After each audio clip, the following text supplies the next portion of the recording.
رجاله يا حبيبي الف مبروك. امتى يا عم حبيبي يا عبده؟ انا عامل احلى حنه امتى؟ باذن الله 13/9 انا داخل الدنيا. ايه ايه بقى؟ ده انا جايب خمره ونسواني ياخدوا حشيش في الدنيا. اوعى. هتيجي تخربوا الدنيا معايا ولا كل الشله بتاع السودان تجيلي. ماشي ان شاء الله. قاعد اموت. ماشي. انا قلت بس بيني وبينك يا عبد حرام عليك يا عم. اهو يا عم الشيخ قلب شيخ اهو يا عم. لا مش كده يا صاحبي، بس انت ربنا مديك نعمه يعني. يا عم فرحه ليله العمر يا عم. عامل فرحه ليله العمر ايه؟ لا يا عم دي نعمه من ربنا مديها لك يا صاحبي. انت تبدا تبر وتفرح ابوك ولا تغضب ربنا وتغضب ابوك يا صاحبي. السلام عليكم. ايه ده؟ اهلا حبيب قلبي، وحشني كتير والله يا عم. قلبي حبيب قلبي. يا بابا عامل ايه؟ ده منورين الدنيا. ايه ده؟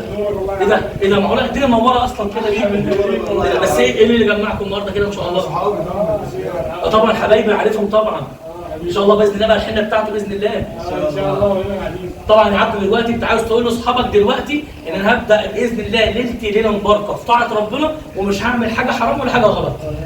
مش هو لسه بيقولوا كده؟ لسه قايلهم كده. لسه قايلهم كده؟ قال لكم ايه بقى هيعمل حنه ايه؟ عشان اعرف عبده. اي الحنه هتكون فيها ايه؟ وبصراحه الف امور وحشيش ورقصات. وايه حاجه؟ بالصراحه انا يا ابني لو قلت كده. ايوه يا عم طب كده على ابوك حاجه. يا عم ليله العمر افرح في ايه طيب؟ ليله العمر. معلش اتكرر تاني. انت عارف يعني ايه ليله العمر؟ ليله العمر لما اموت على التوحيد. ليله العمر لما اقابل ربنا وهو راضي عني وادخل جنات النعيم. هي دي بالنسبه لي ليله العمر. بقى يوم ما ربنا يديك نعمه تكون سبب في انك تستر نفسك وتتجوز في عز ما فيش ناس لاقيه انها تتجوز ولا حد لاقي انه يستر ولاده في الوقت ده. جاي عاوز تبارز ربنا بالذنب والمعصيه، عاوز تقف في يوم الحنه بتاعتك او فرحك وترقص وتقول لربنا يا رب خمور وحشيش ومخدرات. كل الناس اللي هتجيلك في الفرح ديت مش جايه عشان تجاملك ولا جايه عشان تبارك لك، ده جايه تزقك تخش النار. جايين يقولوا لك يلا روح النار. الناس دي كلهم جايين يدوك ذنوب فوق الذنوب. هو انت هتقدر تستحمل ذنوبهم يا حبيبي؟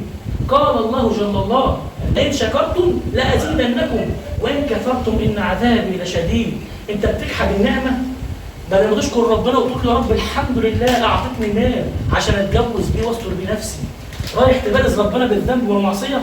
اسمع ماذا قال النبي عليه الصلاه والسلام: الكل يرجى له العفو يوم القيامه. كل الناس تحت رحمه ربنا يوم القيامه معجزات تغفر لك ذنوبك باذن الله الا المجاهرون.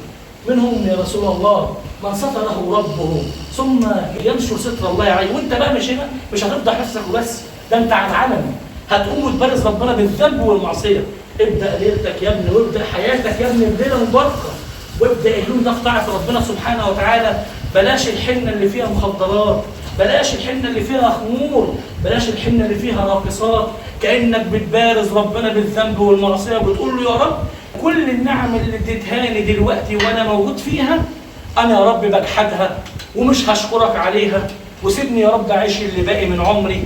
قال يعني على اساس ان انت ضامن تعيش عمرك الحقيقي في الجنه. فوقوا يا شباب. سلام.